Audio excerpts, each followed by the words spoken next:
ஓம் ஸ்ரீ கிருஷ்ணாய பரமாத்மனே நமஹ. பகவான் ஸ்ரீகிருஷ்ணர் அறிவாளிகள் கவலைப்படுவதில்லை என்று சொன்னார். கவலைப்படாம எப்படி இருக்க முடியும் என்று நாம் கேட்போம். உண்மையிலே அறிவு இருந்ததுன்னா நம்ம கவலைப்பட மாட்டோம். இதற்கு ஒரு உதாரணம் சொல்வார்கள். ஒரு பூனை ஒரு குறைத்து கொண்டிருக்கக்கூடிய நாய்க்கு பக்கத்துல தைரியமா உட்கார்ந்துருக்கு. இது சாத்தியமா? சாதாரணமா நாயை பார்த்தா பயந்து ஓடும். ஆனா ஒரு நாய்கிட்ட அது தைரியமா உட்கார்ந்துருக்கு அப்படின்னு சொன்னா என்ன அர்த்தம்னு கேட்டா, அந்த நாய் கட்டப்பட்டிருக்கிறது என்ற அறிவு பூனைக்கு இருக்கிறது.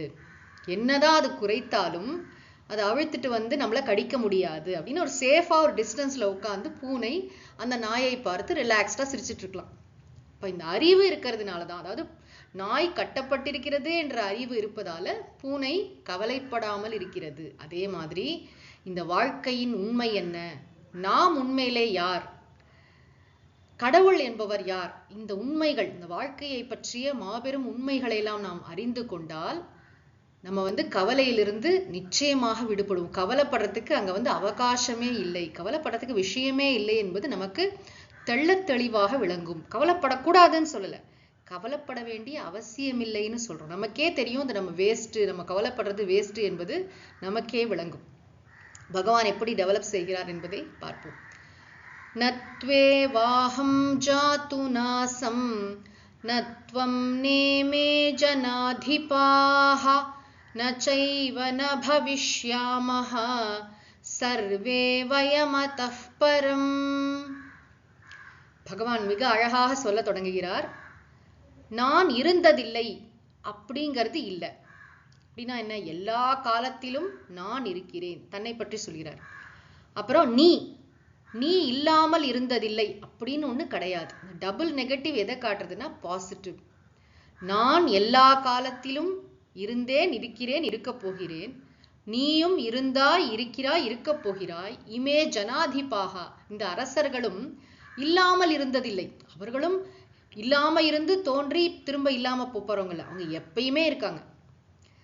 அதே மாதிரி வயம் சர்வே அதஃபரம், நாம் அனைவரும் இதற்கு பிறகும் இல்லாமல் போய்விடுவோம் என்பதும் இல்லை.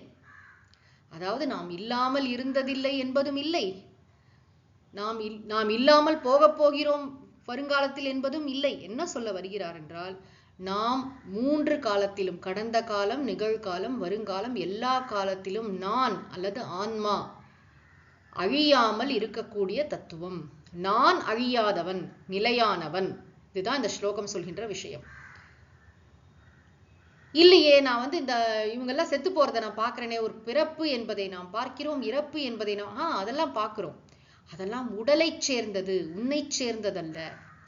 தொடக்கத்திலே பகவான் இதை சொல்றதுக்கு காரணம் என்னன்னா, சுவாமிஜி எப்பயும் சொல்லுவாங்க, நம்முடைய பாரத பண்பாட்டின் அரிச்சுவடி. முதல்ல ஒரு குழந்தைக்கு ஒரு பாடம் சொல்லி தரோன்னு சொன்னா முதல்ல என்ன சொல்லணும் தெரியுமா?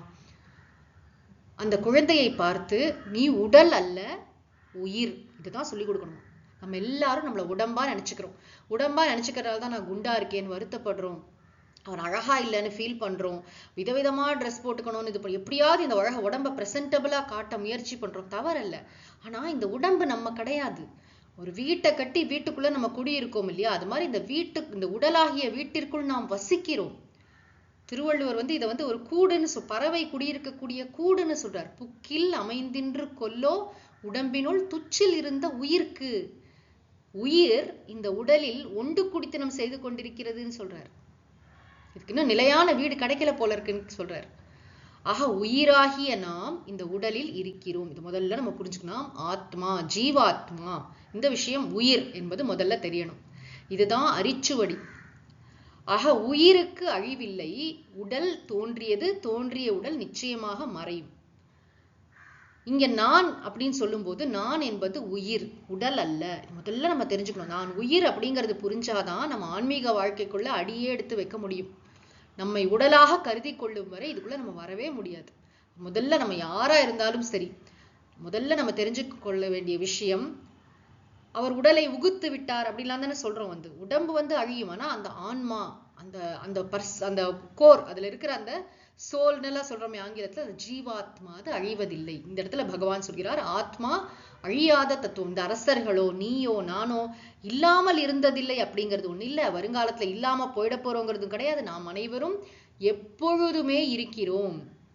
உடல் தோன்றியது, ஒரு காலத்தில் தோன்றியது, ஒரு காலத்தில் அது மறையத்தான் செய்யும். இது பகவானே மிக அழகாக தெளிவாக விளக்கப் போகிறார்.